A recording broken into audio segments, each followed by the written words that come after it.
Han Li, among the mortals, relied on far more than just the mysterious heavenly bottle that could accelerate the growth of plants and his ever-changing supernatural abilities to dominate the world.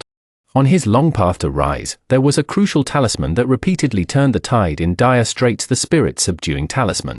The power of this talisman was extraordinary. It was not only one of Han Li's strongest trump cards in the early Nascent Soul stage, but also, at a critical juncture in the fate of the Qiannan cultivation world, it helped him transform into a half-demon, reversing the tide of fate.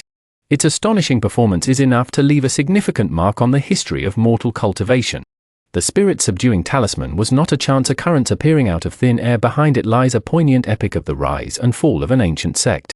It originated from the once-renowned heavenly talisman sect of the Great Jin Kingdom, a treasure created by its founder after exhausting his life's cultivation in the art of talismans. Back in the day, the heavenly talisman sect, with its extraordinary talisman, commanded respect from all directions. Even before the 10 great sects of the Great Jin dynasty, it maintained an awe-inspiring presence, and no one dared to easily challenge its might. However, nothing lasts forever, and even sects experience ups and downs. By the time of Han Li's era, its former glory had vanished like smoke.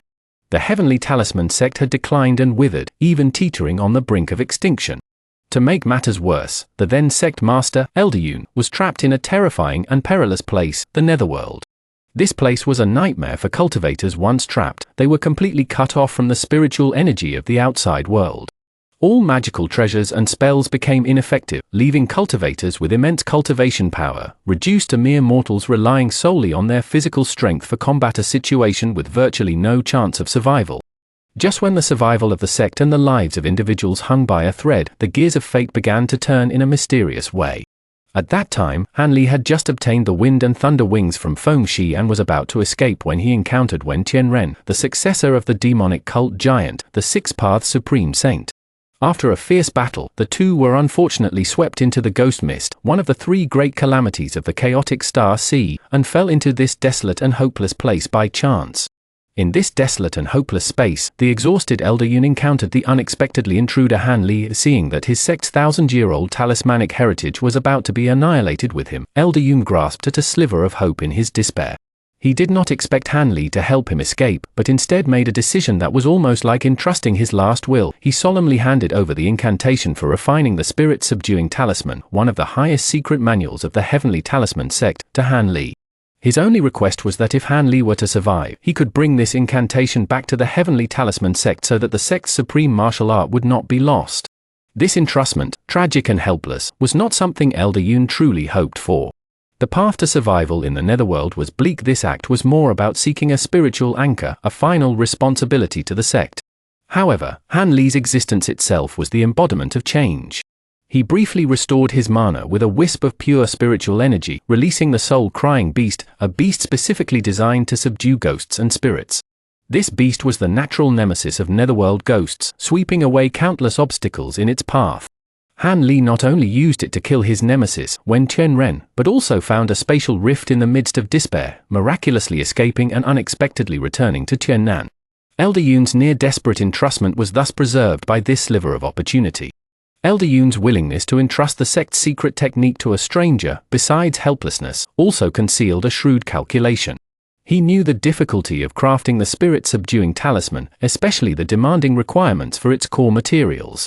This talisman is not based on ordinary spiritual objects. Its core must imprison the spirit of a high-level demonic beast of level 8 or above that has already taken human form, serving as the talisman spirit. It should be known that in the human realm, demonic beasts in the transformation stage are incredibly powerful, possess intelligence comparable to humans, and are elusive, making them even rarer than nascent soul cultivators. An ordinary nascent soul cultivator might not even be able to hunt one in their entire life, let alone obtain its spirit. Elder Yun predicted that even if Han Li was exceptionally talented and managed to escape the Netherworld, he would have an extremely difficult time finding such rare materials. Passing on the incantation would at most preserve the seed of inheritance, with little hope of actually refining it. However, despite his meticulous calculations, he ultimately underestimated Han Li's foundation and his destiny-like opportunity.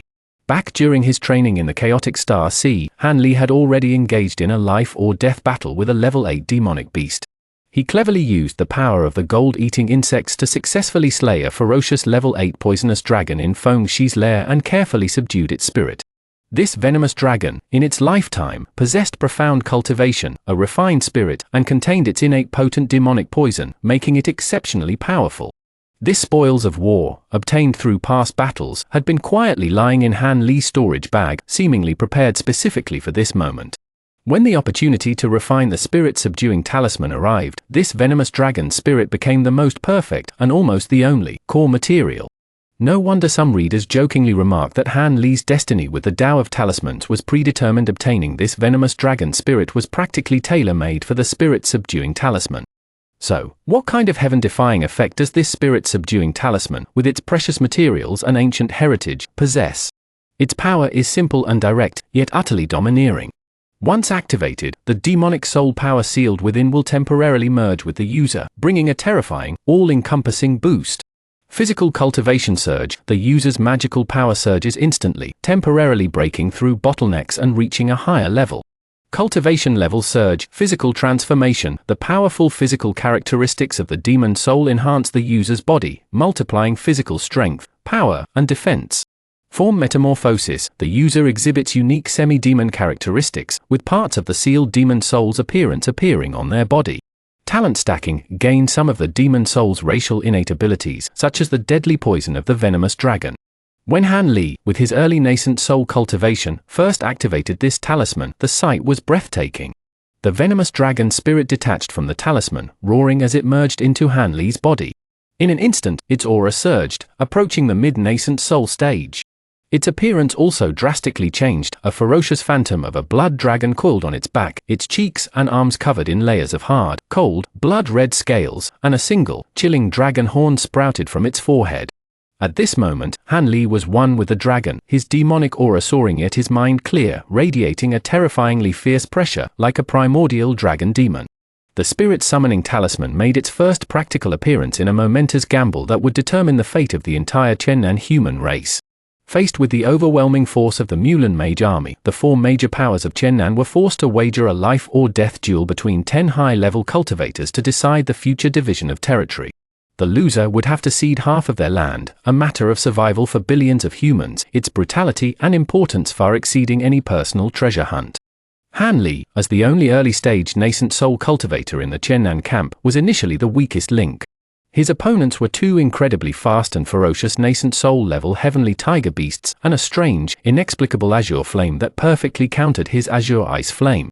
From the very first exchange, Han Li was on the defensive, constantly in danger under the combined attack and elemental disadvantage, causing the hearts of the Qiannan cultivators to sink. At this critical moment, Han Li held nothing back. He unleashed the spirit-summoning talisman, activating the power of the poisonous dragon, instantly transforming into a terrifying little dragon. The battle situation suddenly reversed. The previously lightning-fast heavenly tiger beasts became sluggish and clumsy in the face of Han Li's surging divine sense and speed, becoming easy targets. The troublesome azure flames were further weakened by the potent demonic poison emanating from the poisonous flood dragon spirit, their spirituality greatly diminished, and the threat completely gone.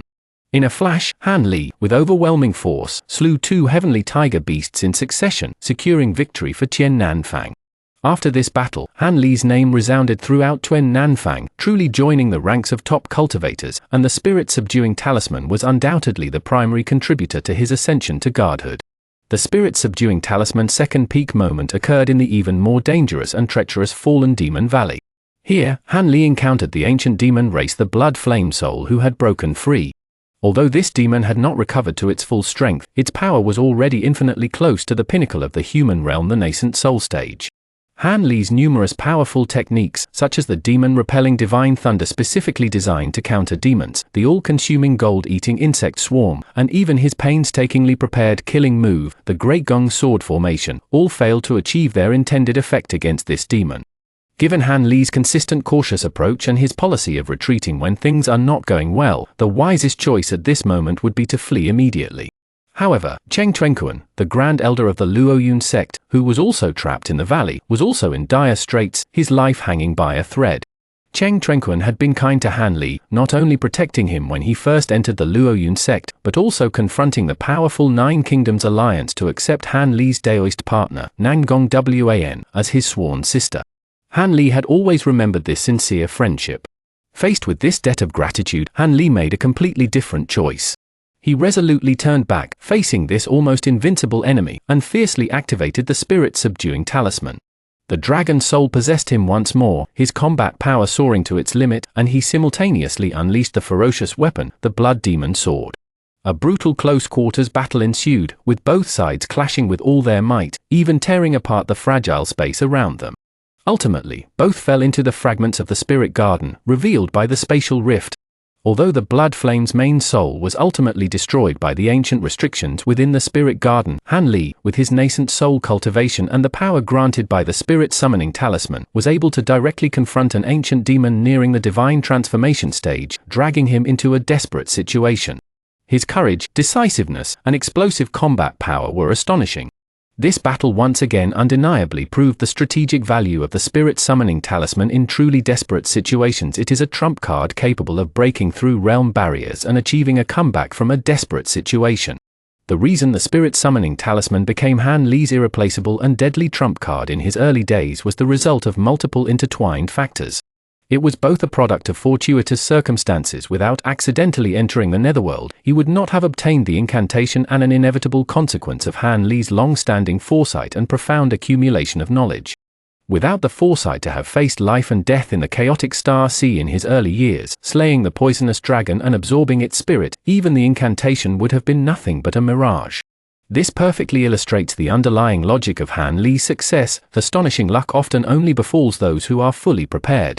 Compared to Han Li's later renowned weapon, the Great Gong sword formation, the spirit-subduing talisman is entirely different. The sword formation is powerful, but requires advanced setup, is dependent on the environment, and is a weapon of positional warfare with a low margin for error. The spirit-subduing talisman, on the other hand, is a typical artifact for skirmishes and desperate battles. It is plug and play, unleashing its power instantly. Its unparalleled immediacy and high margin for error make it far more valuable in the ever-changing life or death struggles. As one of the three great secret talismans of the Heavenly Talisman sect, the Spirit-Subduing Talisman, along with the Spirit Transformation Talisman and the Sixting Heavenly Armor Talisman, forms the most reliable life-saving triangle for Han Li during his nascent soul stage. Even after Han Li reached a higher realm, mastering the immortal talisman techniques originating from the Golden Jade Book, and even more powerful divine abilities, at the specific stage of the nascent soul realm, the spirit-subduing talisman was unparalleled in terms of cost-effectiveness in gaining the ability to reverse life and death at crucial moments, at a relatively bearable price. However, even such a powerful talisman has its limitations. It is essentially a consumable. Its power originates from the sealed demonic soul, and each use results in attrition. After the journey to Kunwu Mountain, the spirit-subduing talisman, which had accompanied Han Li in his battles for many years, finally saw its poisonous dragon's essence completely dissipate, turning it into a mortal object. Why did Han Li stop refining it? The reason was realistic and cruel. The core material was irreplaceable. Human-transformed demonic beasts were already rare, and a top-grade demonic soul like that level 8 poisonous dragon, with attributes and strength perfectly matching, was even more unattainable. Therefore, this spirit-subduing talisman, which had repeatedly achieved miraculous feats, ultimately became a glorious swan song of Han Li's early nascent soul era. It is not merely a magical artifact, but also a mark of an era, witnessing Han Li's crucial transformation from a nascent soul prodigy who needed to rely on external objects to survive, to a powerful figure who roamed the world with his own supernatural abilities. Its story is about inheritance, opportunity, preparation, and choices, deeply imprinted in the grand narrative of a record of a mortal's journey to immortality, leaving countless readers in awe and etched in their memories.